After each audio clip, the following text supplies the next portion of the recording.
Hi my dear founders, welcome back to Shaik's infotech hub. ఈ యొక్క వీడియోలో ఐడియాస్ గురించి చిన్న క్లారిటీ అయితే ఇస్తాను.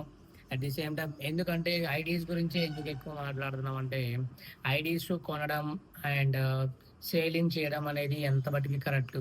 సో ఐడియాస్ కొనుక్కునే వాళ్ళు కావచ్చు, అమ్మే వాళ్ళు కావచ్చు, అసలు ఈ క్లారిటీ తెలుసుకోకుండా చాలా మంది అంటే లైక్ నా వీడియోస్ కింద కూడా కామెంట్స్ వస్తున్నాయి, ఐడియాస్ ఉన్నాయా నేను కొనుక్కుంటాను అని చెప్పేసి. అండ్ చాలా మంది కాల్ చేసి మాకు ఇంకా ఈ ఐడి వద్దు, సో కంపెనీ మీద ఇంకా మాకు ఎలాంటి నమ్మకం లేదు, సో మేము అమ్ముకోవాలంటే ఎలా, సో మీ ఛానల్లో ప్రమోట్ చేయొచ్చు కదా ఐడీస్ ఉన్నాయి అని చెప్పేసి ఇలా కొంతమంది కాల్స్ చేయడం జరుగుతుంది. అండ్ కామెంట్లో కూడా తెలుపుతున్నారు వాళ్ళ యొక్క ఇంట్రెస్ట్ ఏంటి, వాళ్ళ యొక్క నెక్స్ట్ మూవ్ ఏంటి అని. సో ఇక్కడ ఈ యొక్క వీడియోలో ఏంటంటే మనం క్లారిటీ తెలుసుకుందాం, ఐడి ఎంత వాటికి కొనుక్కోవచ్చు అండ్ ఎంత వాటికి సేల్ చేసుకుంటే అసలు ఎలాంటి అడ్వాంటేజ్లు ఉన్నాయి, డిసడ్వాంటేజ్లు ఉన్నాయి అనేది వీడియో పూర్తిగా చూడండి. And at the same time కొత్తగా చూస్తున్నట్లయితే సబ్స్క్రైబ్ అయితే చేసుకోండి. సో ఇక మనం టాపిక్లోకి వెళ్ళిపోతే ఐడి అనేది ఫర్ ఎగ్జాంపుల్గా మన జీమెయిల్, మన పేరు, అన్నీ మన పేరు ఉన్నాయి. ఒకటి గుర్తుపెట్టుకోండి, ఇప్పుడు ప్రస్తుతానికి మీకు oFounder.net అనేది ఓపెన్ అవ్వట్లేదు. ఎందుకంటే మనం ఐడి తీసేసుకున్న జీమెయిల్ ఒకటే మన అండర్లో మనం ఏమైనా చేంజెస్ చేసుకోవాలన్న పాస్వర్డ్ కావచ్చు, లేకపోతే జీమెయిల్కి ఉన్న నెంబర్ కావచ్చు. ఎందుకంటే ఓటీపీ వెళ్ళడానికి ఎవ్రీ టైం మా మొబైల్కి ఓటీపీ వెళ్తుంది. If in case password reset చేసుకోవాలన్నా ఇలా చేయాల్సి వస్తుంది. సో లేదు, ఇప్పుడు oFounder.net సైట్ వర్క్ అవ్వట్లేదు కాబట్టి మీ నేమ్ అనేది అక్కడ మెన్షన్ చేయడం, అక్కడ ఎడిట్ చేసుకోవడానికి కూడా ఛాన్స్ లేదు. బికాస్ ఆఫ్ ఇన్ కేస్ మీరు సపోర్ట్ టీమ్కి పెట్టి నేమ్ చేంజ్ చేసుకోవాలి, ఇలా తప్పుగా పడింది అని చెప్పేసి ఇలా ఒకవేళ మీరు ఐడి కొంటే మీ పేరు మీద ఐడి పెట్టుకోవాలన్నా ఇంత ప్రాసెస్ ఏదైతే ఉంటుందో అది ఉంటుంది. సో లేదు, ఇప్పుడు ప్రాసెస్ అనేది ఫర్ ఎగ్జాంపుల్గా మీరు ఐడి నేమ్ చేంజెస్ ఏం చేస్తలేరు, జస్ట్ ఐడి మాత్రం మీ దగ్గర ఉంటున్నారు అంటే ఇప్పుడు ఇన్ కేస్ ఫ్యూచర్లో ఏమైనా ట్రాన్సాక్షన్స్ అవ్వాలన్నా వెరిఫికేషన్ చేసుకోవాలన్నది అంటే లైక్ మన యొక్క ప్రూఫ్ ఏదైతే, ఏమైనా ఐడి ప్రూఫ్ ఏదైతే ఉందో దాని ప్రూఫ్ సరే ఫర్ ఎగ్జాంపుల్గా ఐడి కొన్న వాళ్ళ దగ్గర నుంచి ఐడి ప్రూఫ్ కూడా తెచ్చారనుకుందాం ఫ్యూచర్లో. సో అది అథెంటిక్ అయిన తర్వాత అంటే ఒక్కసారి అథెంటిక్ అయితే మనం ఆ యొక్క ఐడిని ఫుల్ ఫ్లెజ్డ్గా యూజ్ చేసుకోవడానికి ఉంటుందా అని చాలా మంది డౌట్ కూడా అడిగారు. అంటే ఇలా డిస్కషన్ చేసినప్పుడు వాళ్ళు అడిగిన క్వశ్చన్లు ఇవన్నీ. సో ఒక ఐడి తీసుకుంటే ఎన్ని ఇష్యూస్ వస్తాయో మీకు అర్థమైతే లేదు. ఫ్యూచర్లో ఇప్పుడు తీసుకొని ఎడిట్ చేసుకుందాంలే ఓఈఎస్లో కూడా, oFounder.netలో కూడా అనుకుంటే ప్రస్తుతానికి అవి ఏం జరగట్లేదు. సో ఇప్పుడు కూడా అది మీకు పెద్దగా అడ్వాంటేజ్ ఉండదు అనమాట ఐడి తీసుకున్న తర్వాత. సరే ఇప్పుడు నా దగ్గర డబ్బులు లేవండి, నేను ఐడి అమ్మేసుకోవాలనుకుంటున్నాను, అసలు నాకు కంపెనీ మీద ఇంట్రెస్ట్ లేదు, ఇప్పుడు ఏంటి నాకు డబ్బులు కావాలి అర్జెంటుగా. సో ఎన్ని మహా అయితే ఒక 4-5 ఐడీస్ తీసుకుని ఉంటారా, లేకపోతే 10 ఐడీస్ తీసుకుని ఉంటారా. సో అవన్నీ ఎట్లా అమ్ముతారు?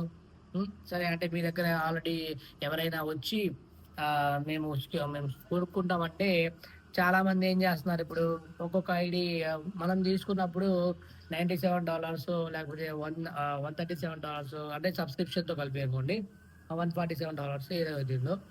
సో ఇప్పుడు చాలా మంది ఎట్లా అమ్ముతున్నారు, $300కి, $400కి, $500కి అమ్ముదామని అనుకుంటున్నారు. అది అది టెంపరీగానే మీకు అది ఆ అమౌంట్ కనిపిస్తుంది, ఫ్యూచర్లో మీరు రిగ్రెట్ అవ్వాల్సి వస్తుంది. ఎందుకంటే అరే ఐడియా ఎందుకు అమ్మేసుకున్నాను రా అని మీరు రిగ్రెట్ అవ్వాల్సి వస్తుంది. సో అది మీకు అది మంచిది కాదని నా సజెషన్ అయితే. నమ్మకం అంటే ఫస్ట్ ఆఫ్ ఆల్ ఏంటంటే మనం కష్టమైన నష్టమైన ఒక కంపెనీలో ఉంటేనే మనకి దాని యొక్క అది దాని యొక్క ఎక్స్పర్టైజ్ అనేది మనకు అర్థమవుతుంది. అది ఎంత పొటెన్షియల్తో ఉందనేది తర్వాత అర్థమవుతుంది. So my dear founders, IDs అనేవి అమ్మడం కావచ్చు, కొనడం కావచ్చు, ఇవన్నీ ఏంటంటే జనరల్గా డిపెండ్స్ అపాన్ మన ఫ్యామిలీ సిచ్యువేషన్స్ బేస్ చేసుకుని ఉంటాయి అన్నమాట.